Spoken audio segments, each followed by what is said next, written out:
Forza à tous, c'est Snake Kill, pam qui kill Angoulême, le derby de la Nationale 10, rendez-vous compte. Cette rencontre a haut risque selon la préfecture, les Bordelais ont failli être interdits d'aller à Angoulême parce que les hooligans charentais sont de vrais petits diablotins là. Ils arrivent sur leur tracteur, ils te mangent la tête, et puis ils laissent que les yeux. Tu vois ce que je veux dire dans la marmite. Évidemment, je déconne, voilà, évidemment, mais non, Angoulême, tout le monde supporte Bordeaux quasiment. Voilà, c'est les amis, c'est la famille, c'est le territoire. On est chez nous, Angoulême. Et pareil, Angoulême, ils sont chez eux à Bordeaux, voilà, c'est la famille, il n'y a pas de haine. Voilà, donc merci à l'ANS avant de commencer le débrief. Je voulais remercier l'ANS, l'Association nationale du supporter, qui a permis aux Bordelais de pouvoir se déplacer à Angoulême. Et c'est une très bonne chose, c'est une victoire pour le football. Même si ce match-là, c'était vraiment pas du football. Hein, on va pas se mentir, les Bordelais n'ont pas du tout rassuré. Alors je fais un débrief parce que voilà. Je fais des débriefs, c'est soit on en fait, soit on en fait pas. C'est pas parce que c'est la Coupe de France et que c'est un match en moi que je n'allais pas faire de débrief.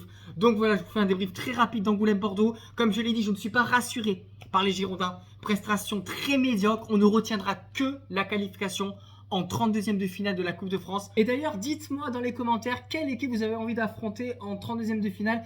Personnellement, je serais chaud pour un petit derby de la Garonne contre Toulouse, voire un classico Bordeaux-Marseille, le vrai classico du championnat de France. Et oui, Bordeaux-OM, ce serait vraiment sympa. Quitte à prendre une branlée, voilà, autant se refaire un match pour avoir l'impression d'être encore en Ligue 1. Je sais pas ce que vous en pensez, mais moi c'est Bordeaux-Toulouse ou Bordeaux-Marseille, et rien d'autre. Le match le plus important, c'est samedi prochain contre Saint-Etienne. Je ferai un vlog, un vrai vlog du match. Donc, il faudra être présent la semaine prochaine sur YouTube. N'hésitez pas à lâcher des pouces bleus et à activer la cloche des notifications. Voilà, pour entrer vite dans le vif du sujet, ce match-là, il n'a pas été vraiment très convaincant. J'ai trouvé les Bordelais très moyens en première mi-temps.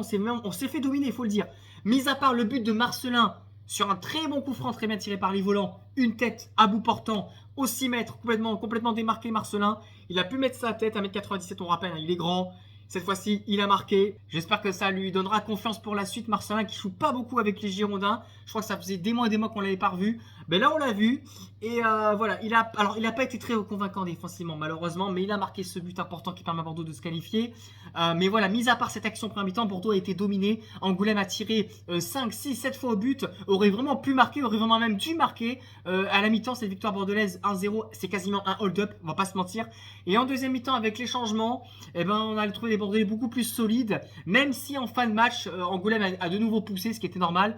Aurait pu égaliser. Ils ont touché la transversale sur un centre-tir. Et surtout, il y a Marcelin qui a failli marquer contre son camp en voulant contrer une frappe dans un angle impossible. Ça a fait poteau corner du coup, et on a eu chaud, on a vraiment eu chaud. Au final, la victoire, elle fait du bien, l'honneur est sauf, mais le match a été très poussif. C'est pas un match qui va nous rassurer en tant que supporter par rapport à ce qu'on voit depuis le début de saison, mais au moins on a une équipe qui n'a pas craqué mentalement, qui est rentrée dans le combat. Le terrain était quasiment impraticable. Parlons-en de ce terrain.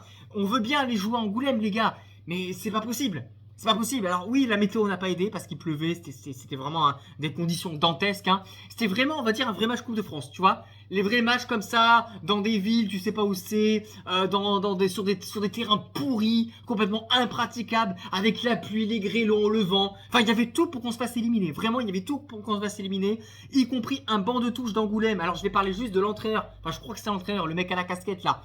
Une vraie petite, hein. Vraiment, une vraie petite pour ne pas dire le mot. De ce que j'ai lu à droite à gauche sur les réseaux, apparemment, Angoulême est très mal vu en National 2 à cause de ce type sur le banc de touche. Je pense que c'est leur coach qui est insupportable, qui n'a pas arrêté d'invectiver Michelin toute la première mi-temps. D'ailleurs, Michelin qui l'a bousculé dans le tunnel, il a bien eu raison. Et heureusement, il s'est retenu parce qu'il méritait des claques. Franchement, le mec mérite des claques. Hein. Alors moi, je suis d'accord, je sais que c'est la Coupe de France.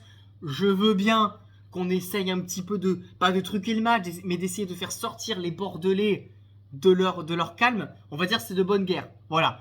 Mais quand ça se passe bien sur le terrain, que tes joueurs sont irréprochables, qu'il y a eu un bon état d'esprit sur le terrain, et que c'est gâché par un type sur le banc de touche qui veut foutre la merde sur son banc de touche de la première à la 90e minute de jeu, eh ben moi je trouve que c'est désolant. Voilà, c'est désolant, je trouve que le mec il est passé pour un âne, il est passé pour un débile. Voilà, tout ce qu'on retiendra de toi, mon coco, c'est que t'es un débile. Rien que pour toi, tu mériterais même pas qu'on te laisse la recette du match. Mais voilà, on est des bons joueurs. C'est pas parce que ce type a été ridicule qu'il faut sanctionner Angoulême. Donc j'espère que les Bordelais laisseront la recette du match à Angoulême. Parce qu'il ne faut pas sanctionner un club pour le comportement d'un abruti. Donc voilà, je trouve que ça a été dommage que ce type sur le banc de touche d'Angoulême ait gâché la fête quelque part. Il a mis une sale ambiance, il a eu un carton jaune, Rira a eu un carton jaune. Donc voilà, je voulais quand même en parler.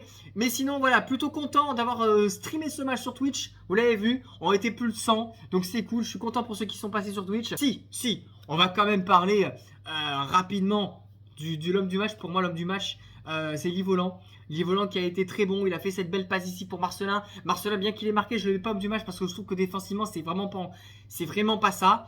Et le flop du match pour moi, c'est Zuriko Davitashvili et Vipotnik. Voilà, il y en a deux. Vipotnik a été invisible, il a été sorti en première mi-temps. Et Davitashvili, pour moi, c'est pareil, c'est vraiment un match à oublier. On le voit nulle part. Il aurait dû marquer à un moment donné, il est tout seul au 5,50 m quasiment, à 8 mètres devant les buts. Il est tout seul. Il a juste à ajuster pour marquer et il tire quand même au-dessus. Il met une frappe de mule qui est parti, qui a atterri sur le pont d'Aquitaine. J'ai pas aimé son match. Il n'est pas concentré. Rira aurait dû le sortir. Voilà. Et pour parler de Rira et pour parler de Strazek, alors Strazek, vous le savez, hein, il a été catastrophique en Ligue 2. Pour moi, je ne l'aurais pas mis titulaire contre Angoulême, j'aurais mis Rouillard. Rira a choisi de faire confiance en Strazek, sachant que Johnson est encore blessé. Strazek a fait une belle parade. Alors, les deux parades qu'il fait, le ballon vient sur lui, donc c'est quand même facile, il faut le dire aussi. Mais il a quand même fait des parades réflexes. Voilà. Donc, match correct de Strazek. Mais pour moi, je ne veux plus jamais le voir en Ligue 2. Ce mec n'a pas le niveau de Ligue 2. Et c'est pas parce qu'il est capable de faire des parades réflexes qu'il faut le mettre titulaire. Parce qu'au pied, c'est le pire gardien de France et d'Europe au pied. Et c'est un gardien qui va nous coûter encore des défaites si on lui fait confiance. J'espère que Rouillard sera numéro 2. Pour moi, je ne veux plus voir Strazek en Ligue 2. Peu importe ce qu'il fait en Coupe de France. Par pitié, Rira, s'il vous plaît, si vous aimez Bordeaux, si vous voulez sauver le club, il faut sortir Strazek. Voilà les amis, c'est tout ce que j'ai à dire. On va pas déblatérer sans cette tension Angoulême-Bordeaux. Bravo à tous les Bordelais qui ont mis l'ambiance à Angoulême. Et bonne chance à Angoulême pour la suite de sa saison en National 2. Voilà, on est où? On est là, manger des chocolatines. Parce qu'à Angoulême aussi on mange des chocolatines. Et allez Bordeaux!